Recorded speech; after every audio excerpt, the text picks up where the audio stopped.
Halo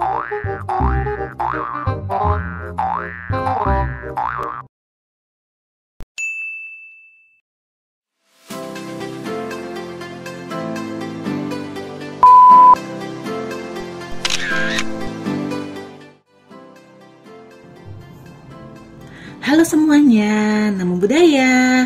Bertemu lagi di video pembelajaran bersama Bunda Mira. Pada video pembelajaran kali ini, Bunda akan membahas mata pelajaran Bahasa Indonesia kelas 6 tema 3. Mau tahu materi apa aja yang akan kita pelajari? Yuk langsung saja kita bahas bersama. Nah teman-teman, materi yang akan kita bahas yaitu tentang teks eksplanasi, kata baku, dan kata tidak baku. Yang akan kita bahas pertama yaitu teks eksplanasi. Teman-teman, apa ada yang tahu apa itu teks eksplanasi? Jadi, menurut Kamus Besar Bahasa Indonesia atau KBBI, teks eksplanasi adalah teks yang berisi tentang proses mengapa dan bagaimana suatu peristiwa alam, ilmu pengetahuan, sosial, budaya, dan lainnya bisa terjadi. Suatu peristiwa, baik peristiwa alam maupun sosial yang terjadi di sekitar kita, selalu mempunyai hubungan sebab, akibat, dan proses.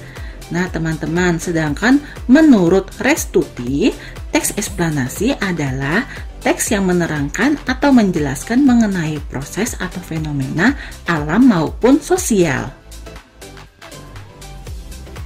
Nah teman-teman, tujuan teks eksplanasi ada dua, yaitu yang pertama menjelaskan fenomena yang terjadi, dan yang kedua menjelaskan sebab akibat suatu peristiwa. Ciri-ciri teks eksplanasi yang pertama yaitu strukturnya terdiri dari pernyataan umum, urutan sebab akibat, dan interpretasi. Yang kedua, informasi yang dimuat berdasarkan fakta atau faktual teman-teman. Jadi tidak hoaks ya beritanya.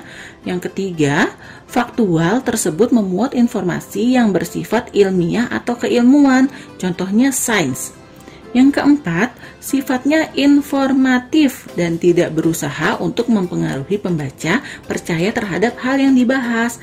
Dan yang terakhir, memiliki atau menggunakan sequence markers atau penanda teman-teman pada kalimatnya, seperti pertama, kedua, ketiga, dan sebagainya. Selanjutnya yang akan kita pelajari yaitu struktur teks eksplanasi. Nah teman-teman, yang perlu diketahui, teks eksplanasi terdiri atau tersusun dari 3 bagian. Yang pertama ada pernyataan umum. Jadi pernyataan umum ini berisi tentang topik yang akan dijelaskan atau tentang proses terjadinya suatu kejadian teman-teman. Yang kedua ada urutan sebab akibat atau deretan penjelas. Nah untuk deretan penjelas berisi mengenai detail penjelasan proses terjadinya yang disajikan pada pernyataan umum teman-teman. Nah ini dijelaskannya secara berurutan ya, dari awal hingga akhir.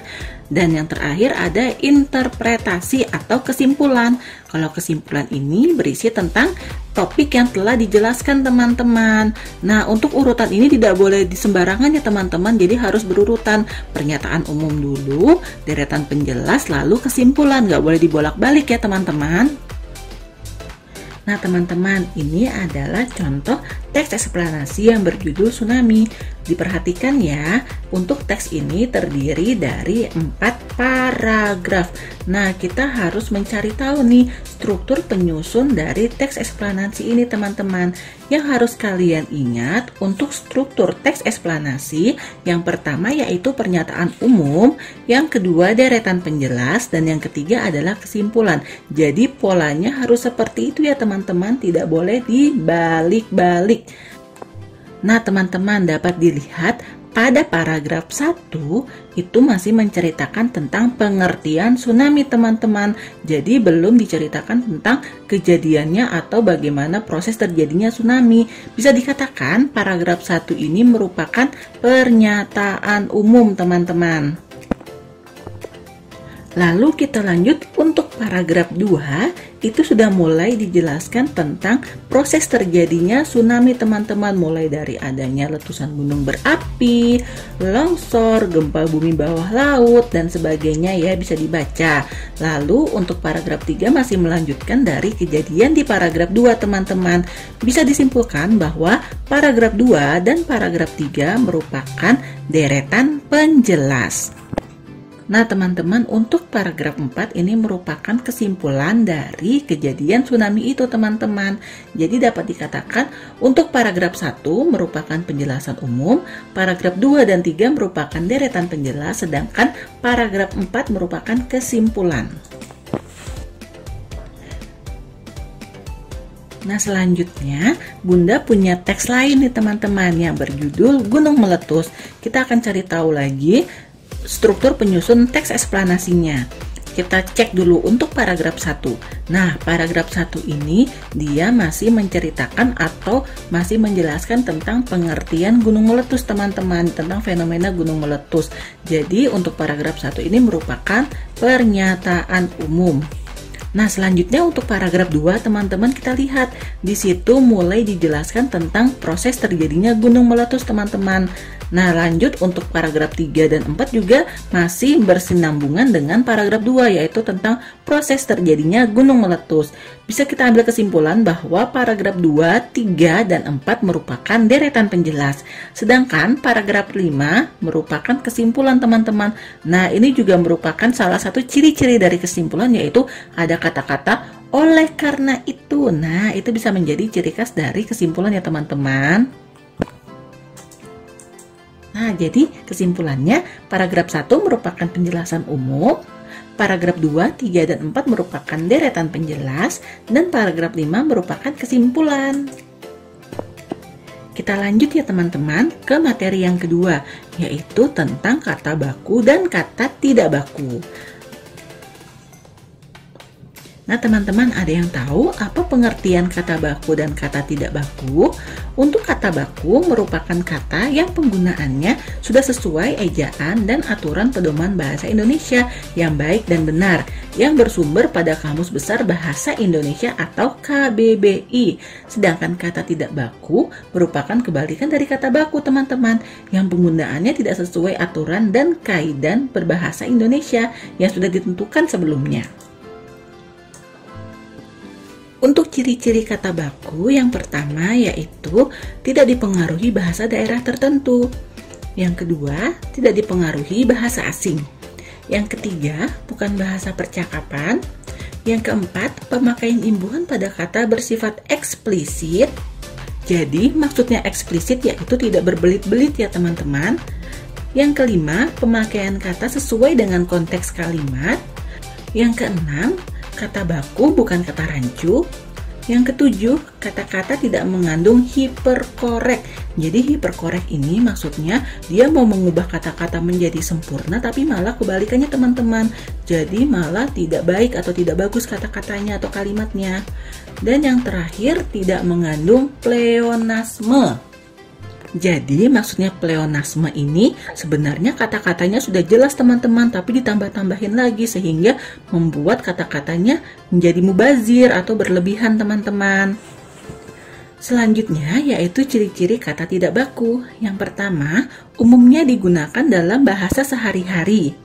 Yang kedua, dipengaruhi bahasa daerah dan bahasa asing tertentu. Yang ketiga, dipengaruhi dengan perkembangan zaman. Yang keempat, bentuknya dapat berubah-ubah. Dan yang terakhir, memiliki arti yang sama meski terlihat beda dengan bahasa baku. Nah teman-teman, ini adalah beberapa contoh kata baku dan kata tidak baku yang sering kalian dengar di kehidupan kalian sehari-hari. Nah Bunda ambil contoh ya teman-teman. Di sini ada kata abjad. Untuk kata baku abjad terdiri dari A, B, J, A, dan D. Nah, sedangkan untuk kata tidak bakunya terdiri dari A, B, J, A, dan T, teman-teman. Nah, berbeda ya. Untuk kata bakunya abjad pakai D, sedangkan kata tidak bakunya abjad pakai T. Nah, selain ini juga banyak teman-teman kata baku dan kata tidak baku yang sering kita temui di kehidupan kita sehari-hari. Nah, teman-teman, di sini Bunda punya contoh soal nih. Bunda punya suatu bacaan. Nah, kalian apa bisa menebak di mana kata tidak bakunya? Nah, untuk kata tidak baku yang pertama yaitu ada kata tak. Nah, yang bakunya apa sih teman-teman? Untuk yang bakunya yaitu tidak ya. Yang kedua ada kata profesor. Untuk yang kata bakunya berarti kata profesornya terdiri S-nya satu aja teman-teman. Dan yang terakhir ada teknologi. Nah, untuk kata baku teknologi sebenarnya adalah teknologi ya teman-teman. Nah, jadi itu adalah penjelasan mengenai teks eksplanasi, kata baku, dan kata tidak baku. Bunda harap dari penjelasan ini dapat membantu teman-teman belajar di rumah ya. Bunda tetap ingatkan untuk teman-teman selalu jaga kesehatan, selalu menggunakan masker jika berpergian atau beraktivitas di luar rumah. Dan jangan lupa selalu cuci tangan dengan aturan yang baik dan benar. Tetap semangat belajar di rumah. Jika ada kekurangan, mohon maaf ya. Sampai bertemu di video pembelajaran selanjutnya. Terima kasih. Namo Buddhaya.